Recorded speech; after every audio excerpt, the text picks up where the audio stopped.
Hello friends, Ashok है, इसमें आपका स्वागत है।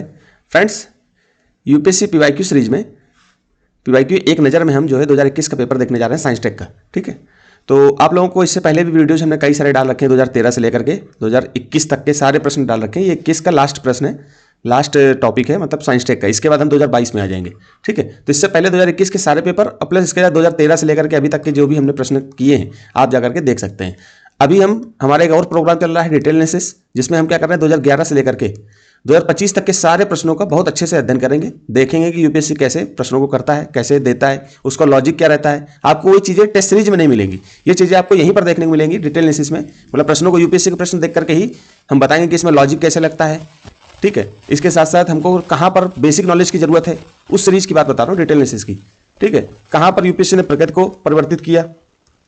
ठीक है, फिर इसके साथ साथ यहाँ पर बेसिक नॉलेज तो रहता है, फिर प्रगति, और प्रगति के साथ साथ हम क्या करते हैं कि यूपीएससी के बारे में और क्या क्या चीजें हो सकती है, थीम कैसे यूपीएससी जो है रिपीट करता है। ठीक है, तो इन सब चीजों का जो है वहां पर हम एनालिसिस अच्छे से करते हैं। ठीक है, कि यूपीएससी ने समय समय पर कैसे अपने ट्रेंड को परिवर्तित किया, अपने पैटर्न पे बदलाव किए प्रश्नों के पैटर्न में। ठीक है, वही प्रगति के बारे में एक तरीके से।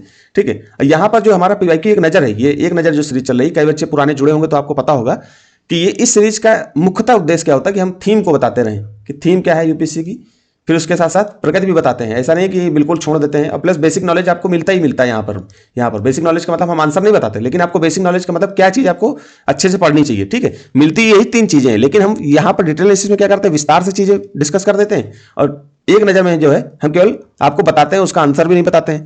ठीक है, आंसर इसलिए नहीं बताते क्योंकि आप लोग अपने मन से भी सोचो। डिटेल एनालिसिस में तो हमको क्या करना है, सारी चीजें हमको बतानी वहां पर तो आपको रिवीजन भी कराना है। एक फोकस तो और रहता है थीम के साथ साथ हमको रिवीजन भी आपका कराना है।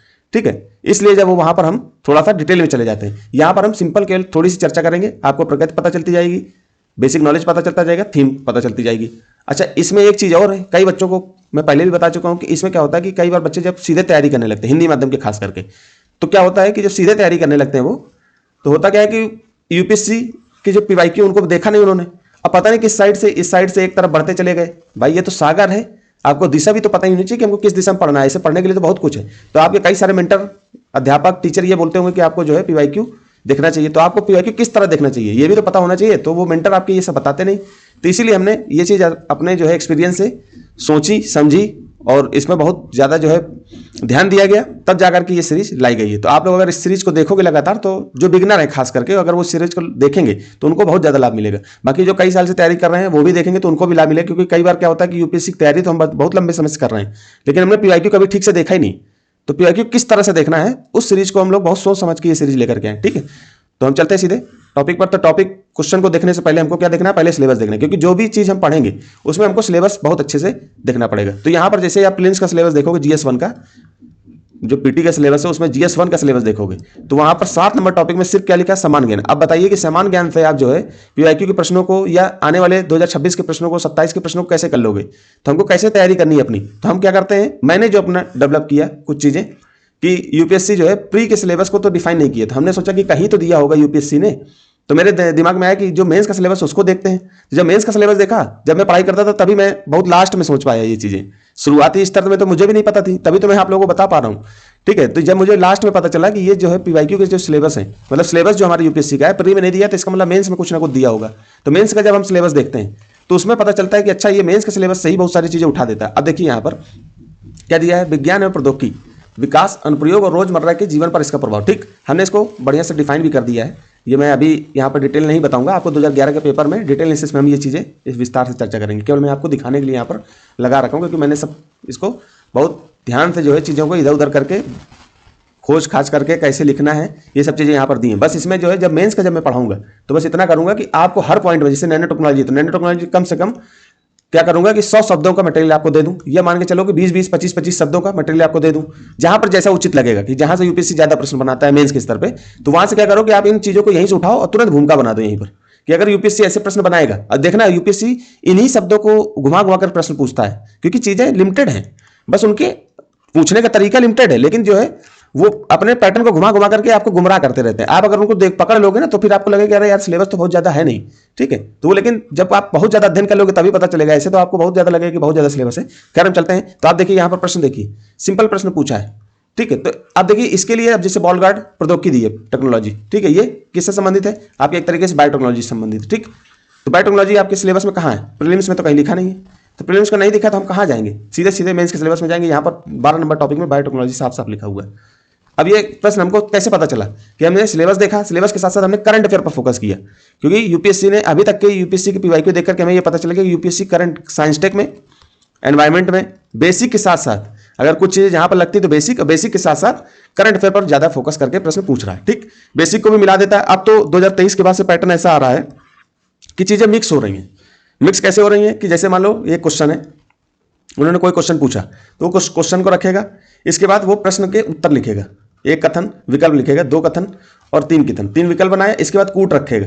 अब कूट में क्या है, एक कथन जो शुरू वाला है ये आपका बेसिक से रख दिया, बेसिक आपकी साइंस से मान लो रख दिया, ये बेसिक एनवायरमेंट से रख दिया, एक कथन आपका करंट से रख दिया। ठीक, और एक कथन जो है दोनों को मिला जुला, यह हो सकता है कहीं और से उठा करके रख दे, जिससे बिल्कुल लॉजिक लगा करके सिंपल जो आपके कॉमन सेंस काम करे। तो अब क्या होता है, जैसे आप कूट लिखा है, कई बार तो कूट जो है चेंज कर देता है कि एक कथन सही, दो कथन सही, तीन कथन सही और चौथा कथन। लेकिन यूपीएससी कुछ ऐसे सवाल भी देता है जिससे आप क्वालिफाई उनके प्रश्न को आराम से करके अपना कट ऑफ भी क्लियर कर सकते हो। तो जब वो ऐसे कट ऑफ देता है तो आपको करना क्या होता है, ऐसी चीजों के लिए आपको सिंपल जो है कॉमन सेंस पकड़ना होता है। तो आप जैसे प्रश्नों को जब कई बार देख चुके हो तो आपको पकड़ में आ जाएगा तीन कथन जो है कॉमन सेंस का ये तो नहीं हो सकता है। जैसे आपने तीन को पकड़ा तो कई दो कथन तो आप काट लोगे।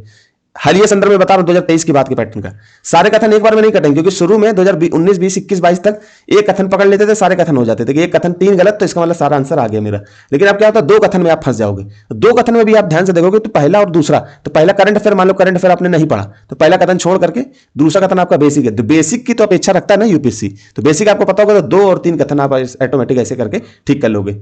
ठीक है, मतलब कुछ ऐसे करके मतलब आप प्रश्न तक पहुंच जाओगे। मैं एक उदाहरण दूंगा अभी आपको आगे।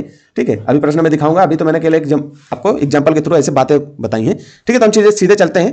अब मैंने ये सब चीजें लगा रखी, ये हम चर्चा करेंगे 2011 के पेपर में। ठीक है, थोड़ा वीडियो जो है आप लोग देखते नहीं हो, इतनी मेहनत करके आप लोगों को वीडियो बना के दी जाती हैं और आप लोग देखते नहीं हो तो थोड़ा सा मनोबल डाउन होता है। लेकिन हिंदी मीडियम के लिए हम लोग बहुत अच्छे से प्रयास करेंगे, आप लोग परेशान मत होना। तो हिंदी मीडियम का जो भी बच्चा होगा वो अगर इस सीरीज को देखेगा तो उसको बहुत ज्यादा लाभ मिलेगा। अब इस प्रश्न को पढ़िए आप, इस प्रश्न को पढ़ करके आप कमेंट करिए हमको कि ये प्रश्न का आंसर क्या हो सकता है। मैं आंसर यहां पर नहीं बताऊंगा क्योंकि ये सीरीज हमारी आंसर बताने वाली नहीं है। आंसर बताने वाली हमारी सीरीज क्या है, डिटेल एनालिसिस हम करेंगे, वहां पर हम आंसर बताएंगे।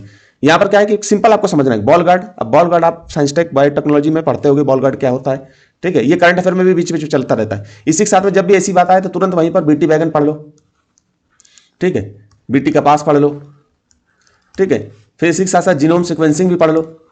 ठीक है, जीनोम क्या होता है, पादप क्या होते हैं, इनसे संबंधित यूपीएससी बहुत बार सवाल पूछता है। जैसे देखो पादप से संबंधित ये पादप दिखा है। अब ये आप सोचो कि यूपीएससी के कुछ भी कहीं से उठा लोगे तो ऐसे तो बहुत कुछ बन जाएगा, ऐसा नहीं है। यूपीएससी जो भी चीज रखता है बड़े लॉजिक के साथ रखता है। अगर वो रख रहा है तो उसके एक एक ऑप्शन को अच्छे से अध्ययन करना है। तो यही तो हम वहां पर कर रहे हैं डिटेल एनालिसिस में। डिटेल एनालिसिस में यही काम कर रहे हैं कि एक भी ऑप्शन नहीं छोड़ रहे, ए बी सी डी सबको अच्छे से एनालिसिस करके आपको दे रहे हैं। अगर आप लोग सीरीज को थोड़ा सा वीडियो लंबे होते हैं, लेकिन वो अभी 2011 के पेपर में ही लंबे होंगे, क्योंकि 2011 का पेपर हम क्या कर रहे हैं उसमें जो है सिलेबस को भी बता रहे हैं। सिलेबस बताने के चक्कर में ये हो जाता है कि वीडियो थोड़ा सा लंबा हो जाता है। लेकिन क्या है कि आपको सिलेबस ही नहीं पता होगा तो आपकी दिशा कैसे होगी। लेकिन दिक्कत ये होती है कि बच्चों को सीधे लगता है कि बस मुझे 30 मिनट 20 मिनट में ये सारी चीजें मिल जाए, तो वो फिर हमारे यहाँ से फिर या तो फिर क्वालिटी के साथ समझौता कर लें या तो व्यूज बढ़ा लें। तो हमारा व्यूज बढ़ाने से कोई लेना देना नहीं है, आप देखिए चाहे ना देखिए। लेकिन जो अच्छा बच्चा होगा, जो जान रहा होगा कि हकीकत में सर जेन्युइन चीजें आपको दे रहे हैं, कोचिंग मंडी से हट के दे रहे हैं। यहाँ तो कोचिंग मंडी में सब दुकानें खोल कर बैठे हुए। ठीक है, फिर आप वहां पढ़ लीजिए, तो फिर यहाँ देख लीजिए। खैर बातें करते हैं, कभी करेंगे। तो यहाँ बॉल गार्ड और बॉल गार्ड सेकंड प्रौद्योगिकी का उल्लेख किसके संदर्भ में किया जाता है, इसके बारे में आपको बताओ।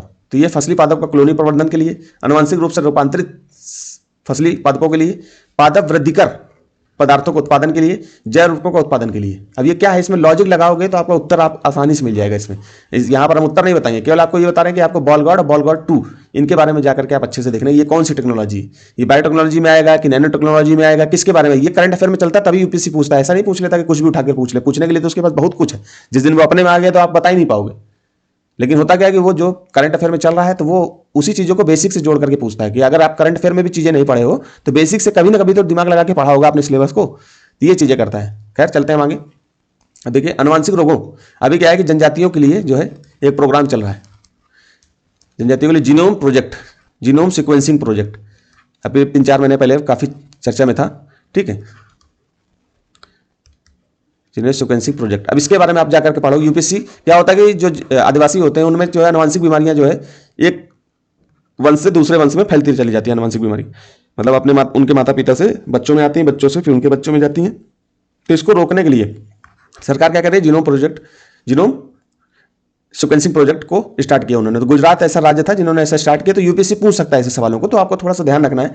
तो उनकी हो सकता है राज्य ना पूछे, क्योंकि राज्य पूछने का काम क्या है, स्टेट पीसीएस का है, क्योंकि स्टेट पीसीएस के पेपर देखोगे वहां पर ऐसा पूछता है कि कौन से राज्य ने स्टार्ट किया। लेकिन यहां पर यह पूछ लेगा कि जीनोम सीक्वेंसिंग होता क्या है, जीनोम मैपिंग क्या है, ठीक है।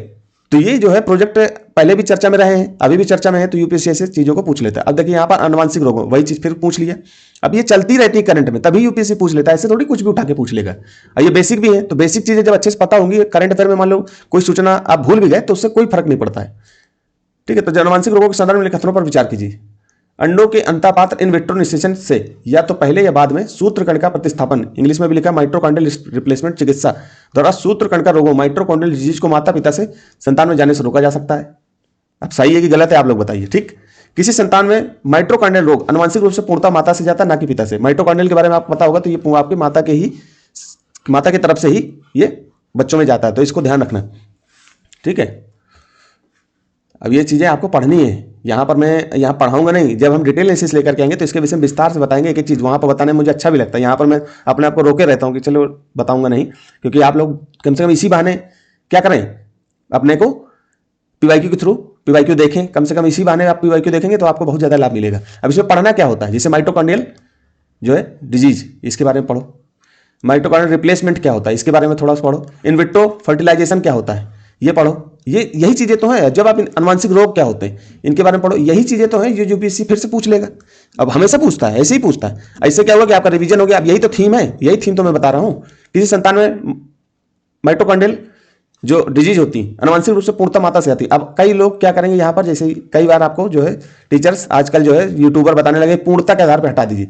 आप इसको गलत करोगे, आंसर गलत करके चले आओगे, ये गलत हो जाएगा, ये गलत हो जाएगा, एक आंसर है ही नहीं इसका आंसर दोनों है, ठीक है। तो अब जैसे ये चीजें हैं, तो इनके चक्कर में मत पड़ना है। बस आप अपने नॉलेज, कई बार क्या होता है कि आपको पता होने के बावजूद आप क्वालिफाई कर सकते थे, लेकिन कई बार क्या होता है कि हम इधर उधर देख लेते हैं, उस चक्कर में भी आप फेल हो जाते हैं कि यार मैं कई बार तो क्योंकि यूपीएससी 2021 के बाद से अपने कई सारी चीजों को चेंज किया है, लेकिन लोग पकड़ नहीं पाते। आप पेपर देखोगे 2011 से लेकर के, तो आपको खुद ही परिवर्तन दिखाई देंगे। भाई परिवर्तन कैसे देखोगे आप, पेपर को देखो, आप समझ में आ जाएगा आपको कि क्या पढ़ना क्या छोड़ना है, ठीक है। हम तो देख रहे हैं इसलिए आपको सलाह दे रहे हैं, बाकी आपका काम है।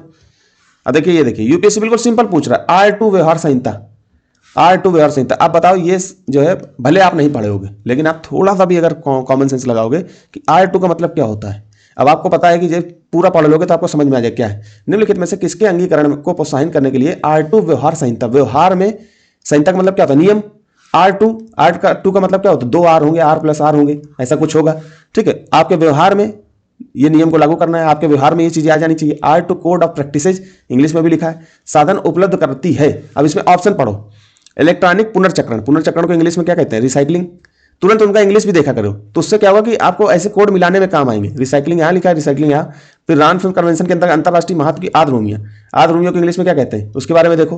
प्रतिस्थापित प्रबंधन, फिर निम्नीकृत भूमि पर कृषि फसलों की खेती का संधारणी व्यवहार, फिर प्राकृतिक संसाधनों के दोहन पर्यावरणीय प्रभाव आकलन, ये तो आपके सिलेबस में है। EMI,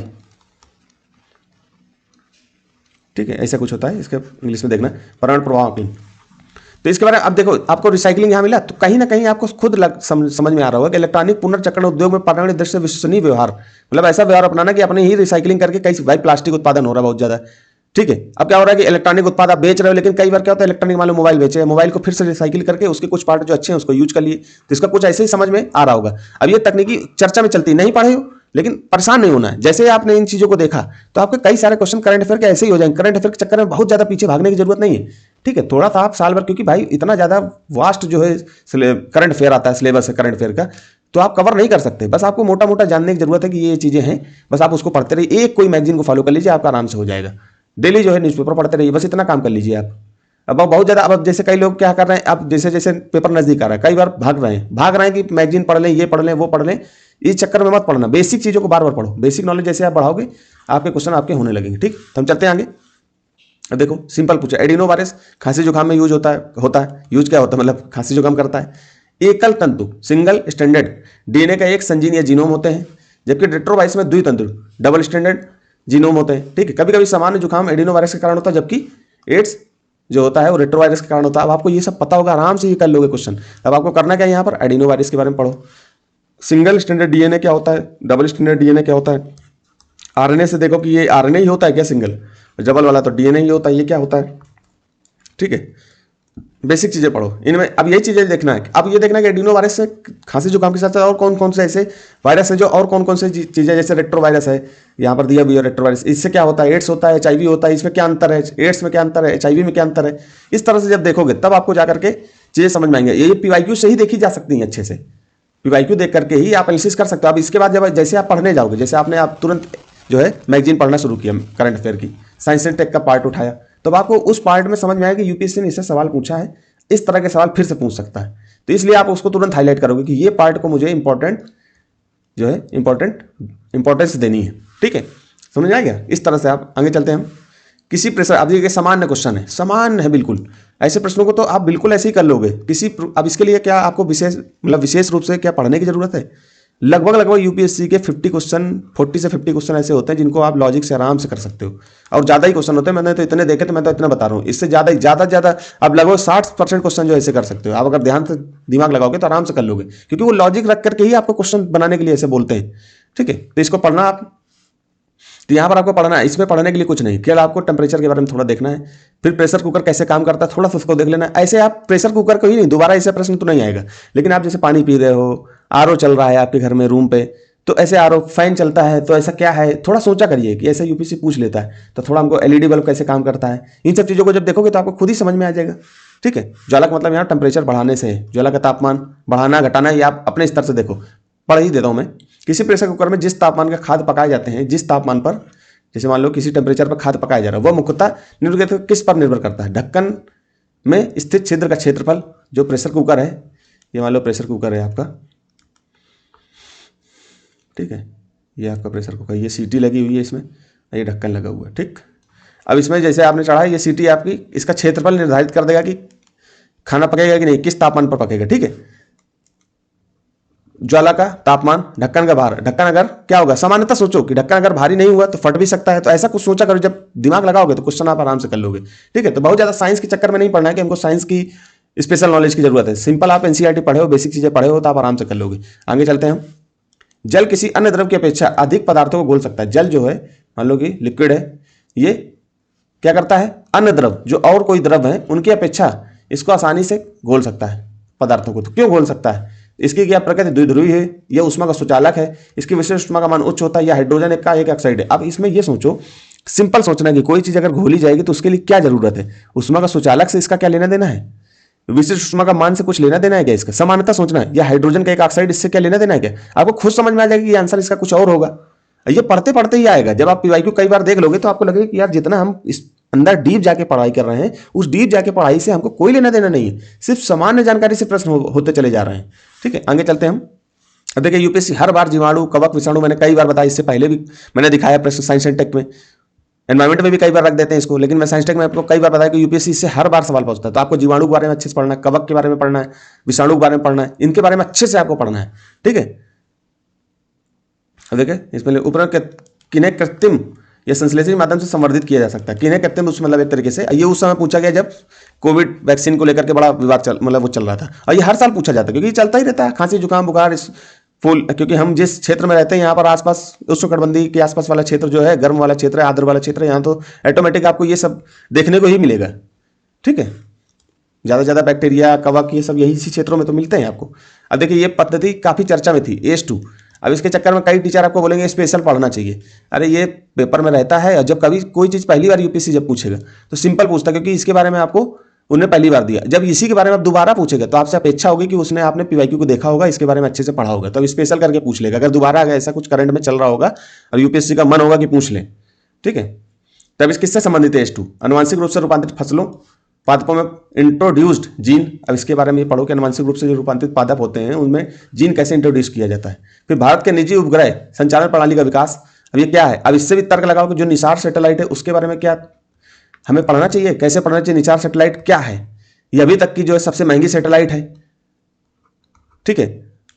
मतलब सैटेलाइट का मतलब ये पृथ्वी का अवलोकन करने के संदर्भ में, फिर वन प्राणियों पर निगाह रखने के लिए रेडियो कॉलर, विषाणु जनित रोगों का प्रसार। अब ये क्या है एस टू के बारे में थोड़ा देख लो जाकर के एस टू क्या है। ये कोविड के समय काफी चर्चा में चल रहा था। ठीक है, आगे चलते हैं हम। सिंपल प्रश्न होते हैं दोस्तों, अगर मेहनत करोगे तो आराम से। अब रिकॉम्बिनेंट वेक्टर वैक्सीन जो होती है काफी चर्चा में थी, वैक्सीन कैसे काम करती है, रिकॉम्बिनेंट क्यों इसको बोला जाता है।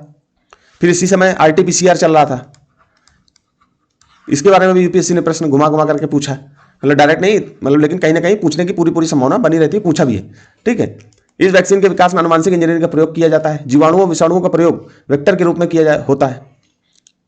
अब आपको ये पता है कि जो वैक्सीन काम करती है कैसे काम करती है, आप इसको छोड़ दो, रिकॉम्बिनेंट वेक्टर छोड़ दो, वैक्सीन के बारे में थोड़ा सोचो कि वैक्सीन कैसे काम करती है। वैक्सीन बनाई जाती है तो कैसे बनाई जाती है, कोरोना वैक्सीन बनाई गई तो कैसे बनाई गई,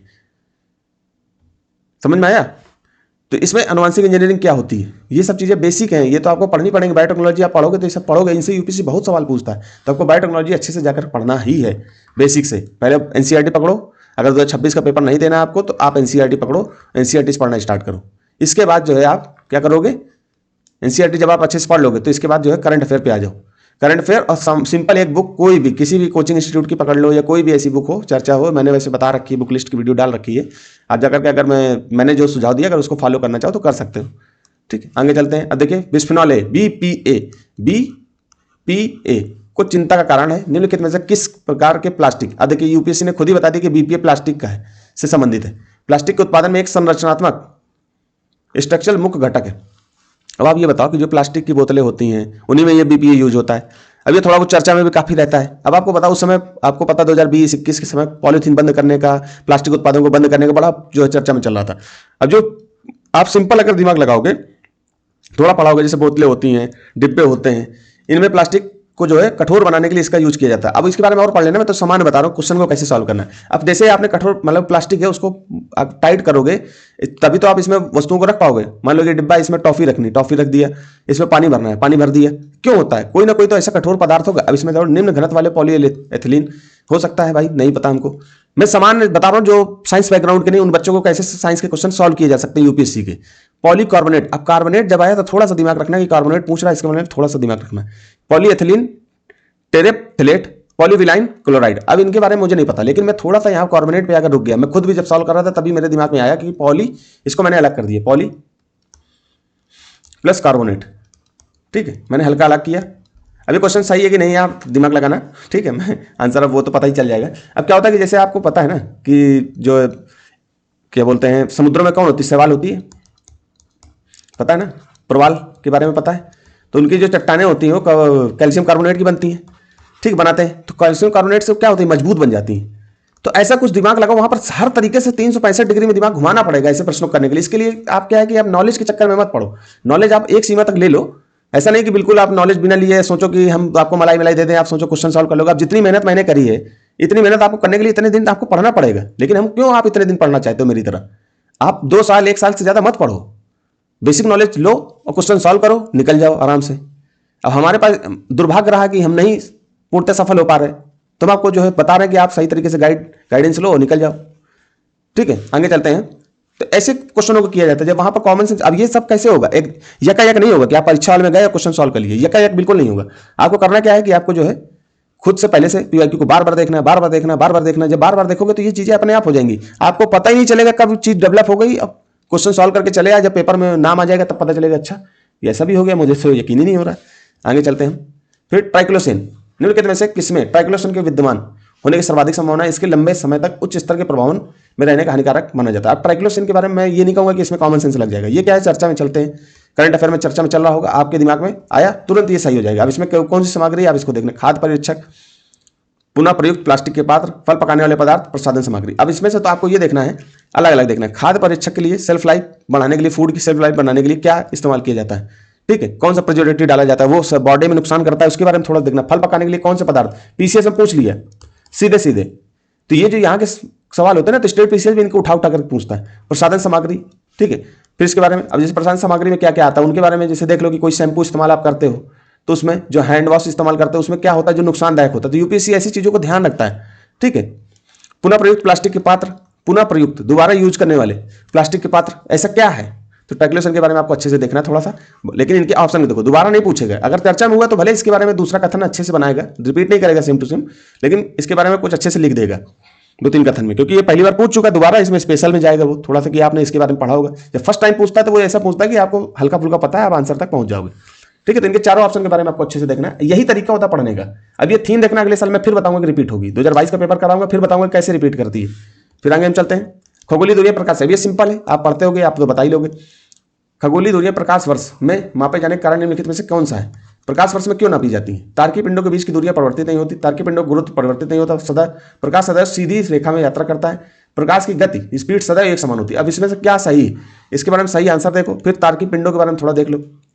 अभी वैज्ञानिकों ने जो है सूर्य के समान एक नया तारे की खोज करी है, उसके बारे में भी यूपीएससी पूछ सकता है। उसका नाम है, आप जाकर सर्च करना, शिवराय नाम है, दिमाग में आ गया शिवराय। इसके बारे में और थोड़ा सा जाकर देखना कि इसी तरह के यूपीएससी प्रश्न पूछता है। फिर आगे हम चलते हैं। अब ये देखिए, अब ये कॉमन सेंस के प्रश्न है, इनको आराम से कर सकते हो, सिंपल देखो, पढ़ो, आराम से कर लोगे। सड़क प्रकाश व्यवस्था के संदर्भ में सोडियम बत्तियां, जो पहले पीली बत्तियां जला करती थी ना, आपको पता होगा कैसे लाइट लगी होती थी, इस तरह से। ये अभी 3D तो नहीं दिखा सकता, अब इसके अंदर ये बल्ब लगा होता था, ऊपर से एक कवर लगा होता था, नीचे लाइट, कि जिससे क्या हो कि लाइट जो है नीचे रोशनी जाए, ऊपर न जाए इसकी। तो इसमें क्या होता है, सोडियम बत्तियां प्रकाश को 360 डिग्री में उत्पन्न करती थी, किंतु एलईडी बत्तियों में ऐसा नहीं है। अब मुझे नहीं पता कि ये सही है गलत, लेकिन दूसरा पढ़ते हैं। जब भी ऐसे प्रश्न, घबराना नहीं कि मुझे नहीं पता यार कैसे, सारे प्रश्नों को धीरे धीरे पढ़ना। बत्तियों, सड़क की बत्तियों के रूप में एलईडी बत्तियों की तुलना में सोडियम बत्तियों की उपयोगिता अवधि अधिक होती है। ठीक, हम मान सकते हैं कि भाई एलईडी के बारे में हल्का फुल्का तो आपको पता होगा कि जो एलईडी बल्ब है वो थोड़े से अच्छे माने गए। और वैसे भी आप देखो कि टेक्नोलॉजी में बदला क्यों गया, जो बत्तियां पहले इस्तेमाल करी जा रही थी उनको क्यों बदल दिया गया? भाई अगर वो अच्छी होती तो हम उन्हीं का इस्तेमाल करते, एलईडी को क्यों लाते? एलईडी में इसका मतलब टेक्नोलॉजी आई है नई, इसमें कुछ ना कुछ तो नया होगा। और जब ऐसा परिवर्तन हुआ है, अब फिर दूसरी चीज ये कि एलईडी के बारे में आपको पढ़ा है कि एलईडी जो होती है वो प्रकाश उसका थोड़ा सा, उसके बल्ब लंबे समय तक चलते हैं। जो आप घर में पीले पीले जो बल्ब इस्तेमाल करते थे, सड़कों में वो बल्ब लगाए जाते थे, उसमें क्या होता था, सिंपल सोचना है कि घर में जो पीले बल्ब 100 वाट के 60 वाट के इस्तेमाल होते थे, वो क्या होता था, कभी कभी लाइट तेज आई, फूक जाते थे। इनमें क्या है कि लाइट तेज आती तो थोड़ा बहुत सहन कर सकते, बहुत तेज आ गई, कुछ हो गया तो वो अलग बात है। ठीक है, सिंपल सोचना है, बहुत एक्सट्रीम में जाओगे गलत हो जाएगा। तो आपको वही पढ़ना, सड़क की बत्तियों के रूप में एलईडी बत्तियों की तुलना में सोडियम बत्तियों की उपयोगिता अवधि अधिक होती है। हम मान सकते हैं कि ये कथन तो यार थोड़ा सा सही लग रहा है, समानता। ठीक, अब आपको दो कथन यहाँ पर, सड़क की बत्तियों के रूप में एलईडी बत्तियों की तुलना में सोडियम बत्ती की उपयोगिता अवधि अधिक होती है, अधिक नहीं होती, ये तो गलत हो जाएगा ना। सोडियम बत्ती जो पीले कलर के बल्ब होते थे, उनकी अवधि क्या होती, लंबी थोड़ी होती, तभी तो हम एलईडी बल्ब लेकर गए। तो दो गलत हो गया, तो जैसे आपने दो को गलत किया तो बी कथन डी कथन गलत हो गया, ये तो सी सही होगा, ये तो ए सही होगा। अब आप इनमें थोड़ा सा भी दिमाग लगाओगे, क्वेश्चन तो आपको आंसर में बता ही दूंगा, लेकिन यहाँ पर पहली बात तो आंसर आपको बताना नहीं, लेकिन ये प्रश्न ऐसा आ गया कॉमन सेंस का कि आप लोग साइंस के चक्कर में परेशान नहीं हो, इसलिए मैं बता रहा हूँ। ठीक है, कि साइंस के चक्कर में आप स्पेशल चले गए तो फिर दिक्कत हो जाएगी। अब दूसरी चीज, पहला आप कथन देखो कि पहला कथन, अब देखिए 3 तो सही है, दो तो सही, दो तो गलत हो गया, तो आपको ये तो एक 3 होगा, ये तो 3 होगा, तो एक आपको निर्धारित कर देगा कि क्वेश्चन कौन सा सही होगा। 3 तो सही है ना, 3 तो दोनों जगह है, तो अभी तीनों में तो आप तुलना कर नहीं सकते, ये तो ये सही हो गए थे, 3 दोनों जगह है, तो हमको ए निर्धारित कर देगा कैसा है। सोडियम बत्तियां प्रकाश को 360 डिग्री में उत्पन्न करती है, किंतु एलईडी बत्तियों में ऐसा नहीं होता। आपको पता है कि जो सोडियम बत्तियां होती थी, आपको देखना कि उनके ऊपर एक सफेद कलर की अंदर चांदी नुमा परत ऊपर लगी रहती थी, और नीचे लाइट, क्योंकि लाइट की जो रोशनी होती थी ऊपर न चली जाए। सड़कों में देखना, जब आप सड़कों में पीली लाइटें देखना, अभी भी कहीं कहीं लगी होती हैं, पुराने जो विभाग होते हैं, विभागों में जाओगे तो वहां पर आपको पीली लाइटें बहुत ज्यादा दिखाई देंगी। धीरे धीरे बंद हो रही है, लेकिन पीली लाइटें देखोगे तो पीली लाइटें जो होती हैं क्या क्या प्रकाश को क्या करती हैं, 360 डिग्री फैलाती हैं। ठीक है, तो इसको थोड़ा सा कॉमन सेंस लगाओगे तो एलईडी बल्ब इसीलिए तो बदला गया कि ऊर्जा ज्यादा खर्च हो रही थी, और उतना काम, उससे ज्यादा एलईडी बल्ब कम ऊर्जा में बेहतरीन, 360 डिग्री ऊपर उसकी रोशनी नहीं फैलती, उसकी 180 डिग्री रहती है। तो इस आधार पे भी एक क्वेश्चन आपका सही होगा, इस आधार पे सही हो जाएगा, लेकिन हम उसको बता नहीं रहे।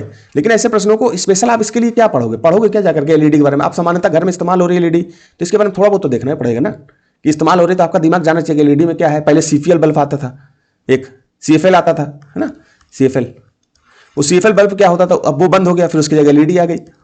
तो कोई यूपीएससी इसी तरह के सवाल तो बनाता है, तो आप लोग इसी तरह से देखोगे, इससे पहले भी ऐसे सवाल बन चुके हैं, ऐसा नहीं कि एकाएक यूपीएससी ने ऐसा पूछ लिया।